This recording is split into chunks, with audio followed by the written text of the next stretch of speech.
মানে যেহেতু এমচিচি পিৰিয়ডৰ ভিতৰতে বিহু পৰিছে এনেকুৱাটো মানে সম্ভৱে নহয় যে আমি বিহু পাতিবলৈ নিদিও আকৌ বিহুটো মানুহ পাতিবই লাগিব আৰু প্ৰশাসনৰ সহায় আৰু সহযোগতে পাতিব লাগিব মই হেতুৱে আহ্বান আপোনালোকৰ যোগেদি জনাব খুজিছো যে যোনখিনি আমাৰ বিহু কমিটি বিহু পাতিবলৈ লৈছে তেওঁলোকে যাতে সোনকালে পাৰমিশনৰ কাৰণে এপ্লাই কৰি লয় এবাৰ অনলাইন পাৰমিশন সিস্টেম এটা বনোৱা হৈছিলে ইলেকশন কমিশনৰ পৰা এনকোৰ পোৰ্টেল বুলি কয় এই এনকোৰ পোৰ্টেলৰ লিংক আপোনালোকৰ সুবিধাৰ কাৰণে আমি দি দিম আৰু আমাৰ যিকোনো আমাৰ এক্সিষ্টিং বিহু কমিটি আছে প্ৰায় 150 মান আমাৰ কমিটি আছে এই কমিটিৰ লিষ্টখনে আমি সবকে আমি অৱগত কৰাই দিম যাতে বিহুৰ মিনিমাম 15 দিন আগতে তেখেতসকলে এপ্লাই কৰাৰ সুবিধাটো পায় আৰু সেই পাৰমিশন আমি দি দিব পাৰিম যাতে কোনো বাধাৰ সৃষ্টিটো নহয় এবাৰ কিমান দপ্তৰ কৰা আছে কেইটামান আমাৰ পুলিং ষ্টেচনৰ লোকেশ্যন চেঞ্জ হৈছে এই পুলিং ষ্টেচনৰ লোকেশ্যনৰ ক্ষেত্ৰতে অৱগত কৰাৰ দায়িত্ব অকল আমিয়ে নহয় লগতে আমি গোটেই নিৰ্বাচনী দলকে লগতে লৈছো কাৰণ সেইটো সবৰ ইণ্টাৰেষ্টতে আছে যে আমাৰ ভোটাৰখিনি ভোট কৰিবলৈ যাব পাৰে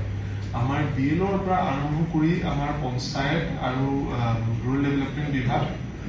গাঁও প্ৰধান ব্লক মণ্ডল আৰু প্ৰত্যেকজন বিষয়া আমাৰ টিচাৰ শিক্ষা বিভাগৰ টিচাৰ্ছৰ পৰা আৰম্ভ কৰি সমাজ কল্যাণ বিভাগৰ আমাৰ অংগনবাড়ী কৰ্মীলৈকে সবকে সেই অৱগত কৰাৰ উদ্দেশ্যটো দিয়া হৈছে আৰু অহা 30 দিনৰ ভিতৰতে এইটো আমি আৰু ভালদৰে কৰিম যাতে কোনো ভোটাৰ পিছত ডাউটত নাথাকে আমি মাইকিঙৰ পৰা আৰম্ভ কৰি ঘৰে ঘৰে আমি গৈছো যেতিয়া আমাৰ এছএছআৰ প্ৰক্ৰিয়াটো আৰম্ভ হৈছিলে এছএছআৰ প্ৰক্ৰিয়াত আমাৰ উদ্দেশ্য আছিল সেইটো চাবলৈ যে কোন কোন ভোটাৰ নতুনকে মানে ভোটিং কৰিব পাৰে আৰু ভোটাৰ তালিকাত নাম নাই আৰু কোন কোন মানুহৰ ভোটাৰ তালিকাত নাম আছে কিন্তু ইয়াত হয়তো উপস্থিত নাই বা ঢুকাই গৈছে সেই প্ৰক্ৰিয়াৰ লগত আমি সেই মানুহবিলাকক অৱগত কৰাৰে উদ্দেশ্য লৈ আমি আগবাঢ়িছো সেইখিনি পলিং ষ্টেচনত আৰু সেই কাম আমি কৰিছো আশা কৰিছো যে এইবাৰ কোনো ভোটাৰ খবৰ নোপোৱাৰ কাৰণে বঞ্চিত নহব বিশেষকৈ দুটা ৰুট আছে এটা আমাৰ ডিমৌ সমষ্টিত পৰে এটা আমাৰ শিৱসাগৰ সমষ্টিত পৰে য'ত আপোনাৰ হাতী যোৱা ৰুট আছে যিটো আমি এলিফেণ্ট কৰিডৰ বুলি কওঁ সেইখন ৰুটতে আমি ৰিজাৰ্ভ আমি কেইটামান পলিং ষ্টেচন লৈছো আৰু যদি কিবা কাৰণে তাত লাষ্ট মিনিট কিবা সমস্যা হয় তাৰ ৰিকনষ্ট্ৰাকশ্যনৰ কাৰণে আমি আগবাঢ়িম কিন্তু যিহেতু হাতী বহুত ডাঙৰ সংখ্যাত আহে আৰু সেইটো এনেকুৱা নাই যে অকল শিৱসাগৰতে আছে এইটো অসমৰ বাদ দি কেৰেলা ৱেষ্ট বেংগল বিভিন্ন ধৰণৰ ৰাজ্যতে আছে কি ব্যৱস্থা এই ক্ষেত্ৰত ল'ব লাগিব আমি অৱগতে আছো পলিং ষ্টেচনৰ এখন তালিকা আছে য'ত সেই সম্ভাৱনা হ'ব পাৰে আৰু তাত ৰিকনষ্ট্ৰাকশ্যন বাদ দি বেলেগ কোনো আমি সিদ্ধান্ত এতিয়ালৈকে গ্ৰহণ কৰা নাই যি আমাৰ ইলেকশ্যন কমিশ্যনৰ পৰা কোৱা হৈছে আৰু আগতে যি আমাৰ অনুভৱ আছে প্ৰায়খিনি সমস্যা আপোনাৰ মক পোল যিটো কৰা হয় ইলেকশ্যনৰ আগতে সেই মক পোলৰ হয়তো আগতে হ'ব পাৰে যেতিয়া মেচিনটো অন কৰা হয় মই আপোনাক মানে গোটেই প্ৰক্ৰিয়াটো এবাৰ বুজাই দিম আমাৰ এফএলচি বুলি কয় ফাৰ্ষ্ট লেভেল চেকিং বাহিৰৰ পৰা আমাৰ মানুহ আহে চেক কৰিবৰ কাৰণে যে কিমান ইভিএম চলি আছে কিমান ইভিএম আমাৰ চলা নাই ইভিএম কিমান ভালদৰে চলিছে এই গোটেই ব্যৱস্থাটো চেক কৰা হয় আমাৰ পলিটিকেল পাৰ্টিৰ উপস্থিতিতে সেইটো কৰাৰ পাছত ফাইনেলি যিমান ইভিএম আমাৰ ভাল ওলায় মানে তিনটা এনেকুৱা প্ৰক্ৰিয়া হয় এটা প্ৰক্ৰিয়া হৈ গৈছে আৰু দুটা প্ৰক্ৰিয়া এনেকুৱা হ'বলৈ বাকী আছে যিটো অহা 30 দিনৰ ভিতৰত হ'ব তাৰপিছত সেই ইভিএম বিলাক ৰেণ্ডমাইজ হৈ যায় যাতে এনেকুৱা নহয় যে কোনোবা আগতে মানে সেইটো ভাবিব পাৰে যে প্লেনিং হৈছে যে আমুক জেগাতে আমি এই ইভিএম পঠাম বা সেই ইভিএম পঠাম সেই গোটেইখিনি তিনিবাৰে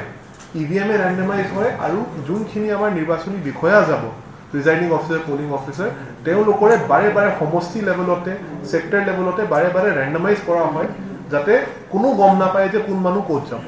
লাষ্ট ৰেণ্ডমাইজেশ্যন এদিন দুইদিন আগতে হয় নিৰ্বাচনী প্ৰক্ৰিয়াৰ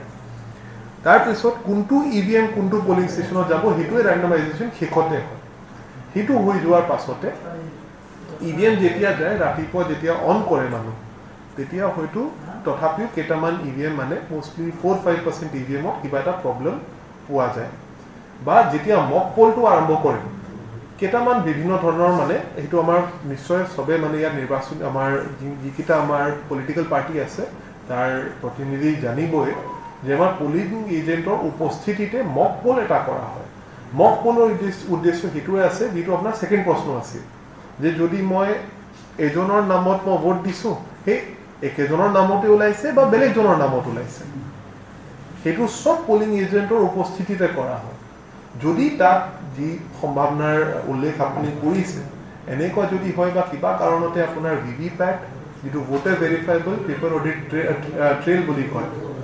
সেইখন বেলেট ইউনিট বা বেলেট ইউনিট য'ত আমি মানে প্ৰেছ কৰোঁ বা কণ্ট্ৰল ইউনিট তিনিটাৰ মাজত যদি কিবা এটা বেয়া হৈ যায়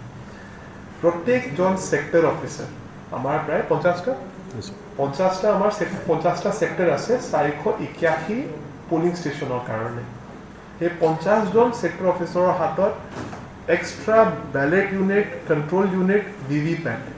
তিনিটাই উপস্থিত থাকে। তেওঁলোকৰ ওপৰতে আমাৰ 13টা আমাৰ জোনেল অফিচাৰ আছে, চবৰে হাতত বেলেগ বেলেগ ইউনিট থাকিব আৰু চাৰিওফালে আমি কুইক ৰেছপন্স টিম আমি দিম। কাৰণ কি হয় অকল মানে ইউনিট চেঞ্জ কৰিলে নহ'ব, ৰাতিপুৱা মানুহৰ মাজতে হাহাকাৰ এটা হৈ যায় যদি ভোটিঙৰ প্ৰক্ৰিয়াটো লেট হয়।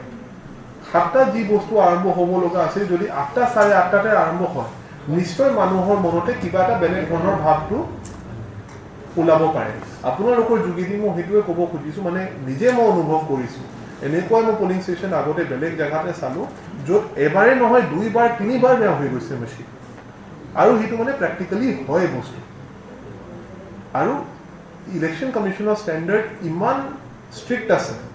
যে অকণমানে প্ৰব্লেম হ'লে সেই EVMৰ মানে আপোনাৰ belt unit control unit VVPAT use কৰিবলৈ নিদিয়ে, যাতে এনেকুৱা প্ৰশ্ন কোনো মানুহ উঠাব নোৱাৰে। সেইটো আপোনাক ক'ব খুজিছোঁ। কোনো সিদ্ধান্ত লোৱা নহয়। য'ত আমাৰ আগতে ষ্ট্ৰং ৰুম আছিলে, য'ত আমাৰ কালেকশ্যন চেণ্টাৰ আছিলে তাতে হ'ব। এইটো চবৰ কাৰণে বহুত সুবিধা হয়, কিন্তু এটা দুটা মানে তাত সমস্যাটো আগতে দেখা পোৱা গৈছে। ডিসৰাপশ্যন একাডেমিক এক্টিভিটিজ এটা কথা আছে, কিন্তু তাৰ লগতে নিৰ্বাচনী প্ৰক্ৰিয়াৰ ক্ষেত্ৰতে এটা বস্তু দেখা গৈছে যে মানে তাত কেইটামান আমাৰ পলিং ষ্টেচন আমাৰ কালেকশ্যন চেণ্টাৰ কেইটামান কম হৈ যায়, কেতিয়াবা কমিউনিকেশ্যন কিবা গেপ হয়। আপুনি আগতে সেইখিনি কামৰ লগত বহুত জড়িত হৈ আছিলে, আপুনি অনুভৱ কৰিছে। এইবাৰ আমি যিমান পাৰোঁ পাৰফেক্ট এটা কাম আমি কৰিব খুজিছোঁ যাতে কোনো আমাৰ পলিং অফিচিয়েল বা পুলিচ অফিচিয়েলক আমাৰ অসুবিধা নহয়। সোনকালে আমি আৰম্ভ কৰি সোনকালে আমি সেই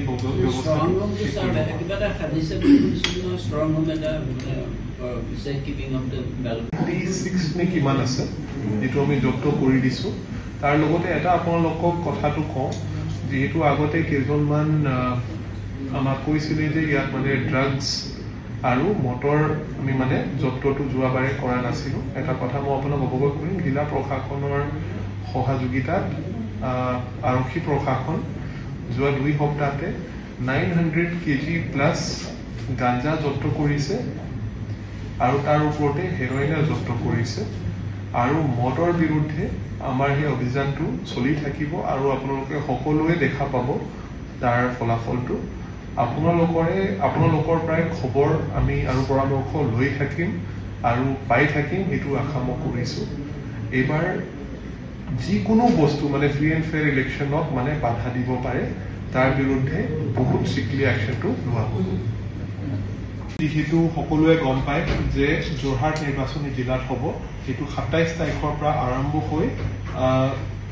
স্ক্ৰুটিনি 28 মাৰ্চত হ'ব আৰু 30 মাৰ্চত আপোনাৰ উইথড্ৰলৰ লাষ্ট ডেটটো দিয়া হৈছে। আমাৰ ভোটিং 19 এপ্ৰিল 19 তাৰিখ, আজিৰ পৰা প্ৰায় 32-33 দিনমান আছে। এইদিনত আমাৰ গোটেই নিৰ্বাচনী প্ৰক্ৰিয়াটো চলিব। যোৱাকালি 4টা মানৰ পাছত আমাৰ মডেল কোড অফ কণ্ডাক্টটো গোটেই অসমত আৰু ভাৰতবৰ্ষত লাগি গৈছে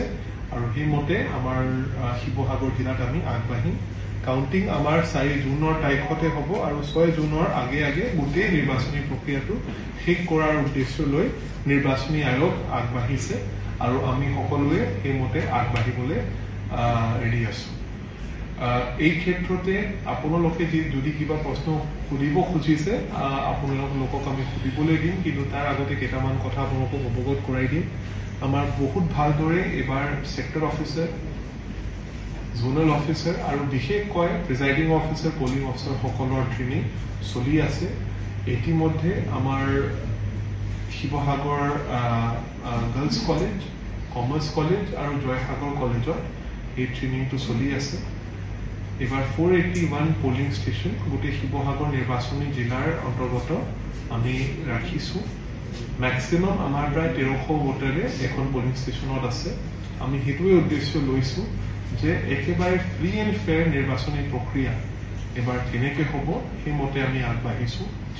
মডেল কোড অফ কণ্ডাক্ট চলি থাকোঁতে আমি এনেকুৱা কোনো কাম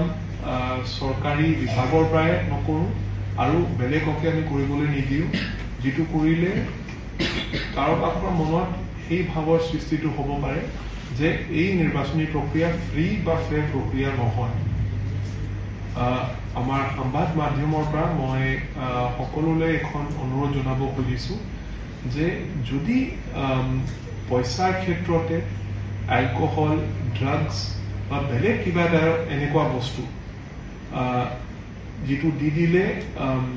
আমাৰ ভোটাৰবিলাক ইনফ্লুৱেঞ্চ হৈ যাব পাৰে, এনেকুৱা বস্তুৰ যদি কিবা কমপ্লেইন হয় সকলৰ তাত মোৰ নিজৰ ফোন নম্বৰ আছে,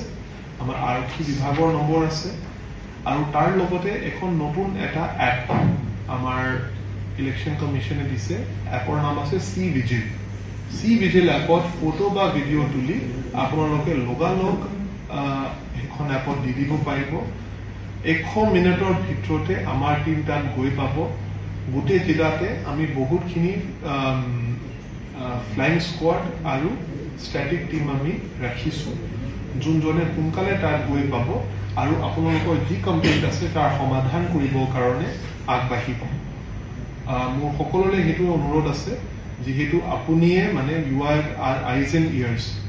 আপোনালোকৰ যদি সহায় আৰু সহযোগ থাকে, আপোনালোকৰ যদি সহায় আৰু পৰামৰ্শ আপোনালোকে আমাক যদি দি থাকে, আমাৰ নিৰ্বাচনী প্ৰক্ৰিয়া বহুত ভালদৰে চলিব বুলি মই আশা কৰিছোঁ। মোৰ সেইটোৱে আপোনালোকলৈ অনুৰোধ আছে আৰু আপোনালোকৰ যোগেদি আমাৰ শিৱসাগৰৰ শ্ৰদ্ধা ৰাইজক সেইটো অনুৰোধ আছে যে সকলোৱে আহি ভোট কৰিব। এবাৰ আমি মিনিমাম 85% ভোট আমি কৰিবলৈ এটা উদ্দেশ্য হাতত লৈছোঁ। গোটেই উজনি অসমত যদি বেলেগ আমি জিলাৰ লগত কম্পেয়াৰ কৰোঁ, শিৱসাগৰ জিলাৰ ভোটিং পাৰ্চেণ্টেজ ভালে হয়, প্ৰায় 80% ভোট আমি প্ৰতিবাৰে আমি 19তে পাইছোঁ, 21তে পাইছোঁ। এবাৰ সেইটো উদ্দেশ্য লৈ আগবাঢ়িব লাগিব, কেনেকৈ আমি সেই ভোটিং পাৰ্চেণ্টেজটো আগবঢ়াম, কেনেকৈ যিহেতু আমাৰ সমষ্টি পুনৰ নিৰ্ধাৰণে কেইমাহমান আগতে হৈছিল, কেইটামান পলিং ষ্টেচনৰ লোকেশ্যন চেঞ্জ হৈছে, কেইটামানৰ নাম চেঞ্জ হৈছে, সেই বস্তু আমাৰ ভোটাৰসকলক কেনেকৈ অৱগত কৰাব লাগিব, সকলোকক কেনেকৈ আমি সেই ভোটিঙৰ সুবিধাটো দি দিব পাৰিম যাতে বেছি দীঘলীয়া আমাৰ লাইন নহয়, সকলোৱে তাত মানে খোৱা পানীৰ পৰা আৰম্ভ কৰি বিভিন্ন ধৰণৰ সুবিধাটো পায় আৰু বিশেষকৈ আমাৰ বৃদ্ধ আৰু বিকলাংগ ভোটাৰ আৰু তাৰ লগতে আমাৰ মহিলা ভোটাৰক কেনেকৈ আমি প্ৰায়ৰিটি দি দিব পাৰোঁ আৰু তেওঁলোকে কেনেকৈ সোনকালে ভোটিঙৰ সুবিধাটো পায়। তাৰ লগতে পোষ্টেল বেলেট আৰু ETTDSৰ ব্যৱস্থাটো আমি হাতত লৈছোঁ যাতে আমাৰ বিশেষকৈ বিকলাংগ ভোটাৰ ঘৰৰ পৰাই সেই ভোটিঙৰ সুবিধাটো পাই যাব পাৰে। এবাৰ আপোনালোকক SSRৰ শেষতে আমি অৱগত কৰাইছিলোঁ, আমাৰ ভোটাৰ তালিকাৰ শুদ্ধিকৰণৰ ক্ষেত্ৰতে আমি বহুতখিনি কাম এবাৰ লৈছোঁ। যোৱা 1 বছৰৰ ভিতৰতে যিমান নাম আমি এড কৰিছোঁ, সেইটো যোৱা 2 বছৰ যিমান হৈছে, মানে যোৱা 2 বছৰ যিমান হৈছে, যোৱা মানে আপোনাৰ 2021 আৰু 22 চনতে যিমান ভোটাৰ এড হৈছে তাতকৈ বেছি ভোটাৰ আমি 1 বছৰৰ ভিতৰতে এড কৰি দিছোঁ। আৰু একে কথা আমাৰ কৰ্তনৰ ক্ষেত্ৰতে যিকোনো আমাৰ ভোটাৰ ঢুকাই গৈছে আৰু আমি অৱগত হোৱা নাছিলোঁ, আৰু তাৰ লগতে যিকোনো ভোটাৰ ইয়াৰ পৰা মানে বেয়া পাতি বা বেলেগ কিবা কাৰণত শিৱসাগৰ জিলাৰ পৰা উঠি গৈছে, তেওঁলোকৰ নামৰ কৰ্তনে কৰা হৈছে আৰু সেই বস্তু আমাৰ গোটেই নিৰ্বাচনী দলৰ দলক অৱগত কৰি কৰা হৈছে মই আশা কৰিছোঁ যে এবাৰ বহুত ভালদৰে আমাৰ ভোটিঙৰ প্ৰক্ৰিয়াটো আগবাঢ়িব আৰু আপোনালোকৰ সহায় আৰু সহযোগত শিৱসাগৰ নিৰ্বাচনী জিলাতে একেবাৰে ভাল ভোটিং পাৰ্চেণ্টেজ লৈ আমি ফ্ৰী এণ্ড ফেয়াৰ ইলেকশ্যন কৰাবৰ কাৰণে সক্ষম হওঁ এই সময়তে মই আপোনালোকৰ পৰা জানিব খুজিম আৰু যে আপোনালোকৰ কি পৰামৰ্শ আছে আপোনালোকৰ কি প্ৰশ্ন আছে আপোনালোকৰ কি সন্দেহ আছে আৰু কেনেকৈ আমি সেই প্ৰক্ৰিয়াটো আৰু ভালদৰে পাতিব পাৰিম আপোনালোকৰ পৰামৰ্শ ল'বৰ কাৰণে আপোনালোকক অনুৰোধ জনাইছোঁ ঘৰ অফিচ গুদান আদি সলনি কৰা কথা ভাবিছে নেকি পিছে সলনি কৰিব হয় সকলো বস্তু এঠাইৰ পৰা আন ঠাইলৈ সহজে নিয়াটো জানো সম্ভৱ চিন্তা তাতেই নহয় জানো কেৱল ঘৰ অফিচে নহয় ডাঙৰ ডাঙৰ মেচিন বাইক ডাঙৰ ডাঙৰ গাড়ীকে ধৰি সকলো বস্তু পিছে এতিয়া আৰু চিন্তাৰ কোনো কাৰণ নাই আপোনাৰ এটা মাথো ফোন কলতে সমাধান হৈ পৰিব এনেসমূহ সমস্যা আপোনাৰ কাষত আংকুশ কাৰ্গো পেকাৰ্ছ এণ্ড মুভাৰ্ছ সমগ্ৰ ভাৰততে প্ৰভাইড কৰে ডোৰ টু ডোৰ ছাৰ্ভিচ গতিকে দেৰি কিহৰ এতিয়া যোগাযোগ কৰক 9957630102 অথবা 9546214823 নম্বৰত লগতে ঠিকনা ফটাহিল আমবাৰী নিয়াৰ অনাথ আশ্ৰম আমবাৰী থানা গুৱাহাটী